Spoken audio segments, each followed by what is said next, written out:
Hello guys. Back again. It's your guy at 48 T, sorry, and I've got some keys for you today. So today I'm gonna do one of it's not old, it's 11 months old. The track, it's Indaba bani, DJ Maphorisa, Kabza de Small.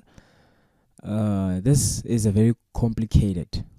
Let me say not complicated but complex, because if we say complicated it means there's a lot of stuff, because this consists of about 4 chords, but the reason I say complex is because they are not straightforward.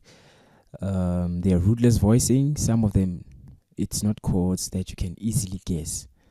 So what I did is I deciphered these chords by my ear, because I have experience in listening to types of chords, and I have seen, for instance, if a chord plays out, I would know what type of chord it is.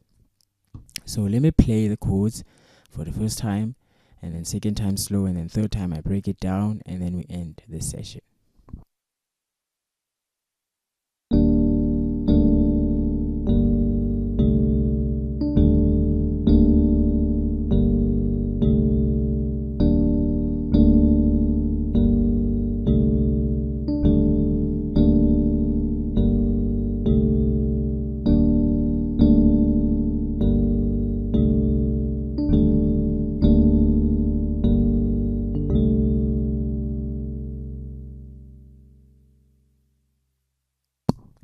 As I stated, guys, these are very complex chords. You don't just come up with these. So now what I think Kabza did here is, remember, if you watched my video on how Kabza constructs his chords, you'll see that the bass line is actually quite clear. It's like this.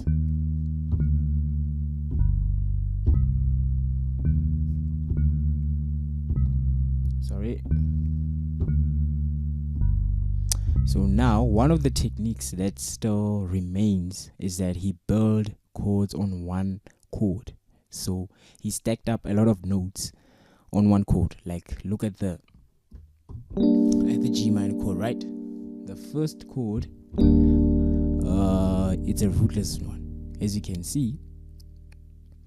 And then the second one, he still plays a G chord, but then he puts this note. It gives it that distinctive sound. As you can see, that it reads G minor ninth. It's in a ninth chord. So now a scale consists of 7 diatonical notes, right? The 8th one is an octave, and then the 9th is an extension, and then the 10 is an inversion, the 11 is the extension, the 12 is an inversion again, and the 13th is an extension. Now let me not complicate or confuse you. So now, as I've said, he stacked up notes on the first chord. Now let's check it again. And then the third chord, it's still a G minor, but it's on the deeper side. It's an inversion. Look, this note, I just played lower.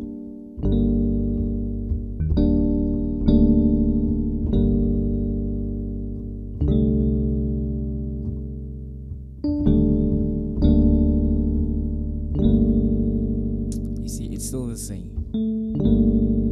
It's just that you add this ninth. This is a ninth. As you can see, if I add this one, it becomes a ninth, the chord extension.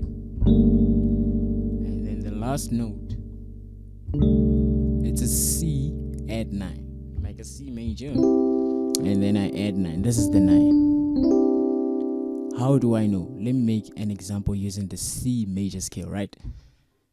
It's 1 2 3 4 5 6 7, and then back to C, right? 1 2 3 4 5 6 7, 8 is the octave, and then here's the 9. 9, 10 is an inversion, 11 is an extension, 12 is an inversion, and then 13 is an extension. Now I'm using the C major. I was showing you how the C add 9 was made. You see, there's the 9.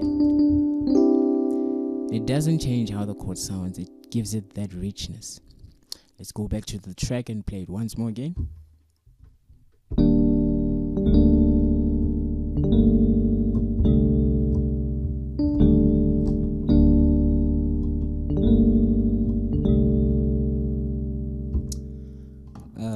Some of you may be overwhelmed and thinking that you don't have to make this type of chords. Kabza is Kabza. Like, even my music is far from Kabza. Like, I make the music, the kind of music that I like. Yes, I like how Kabza constructs his chords, but then I have my own type of music. I make amapiano, but then I make my own type of amapiano.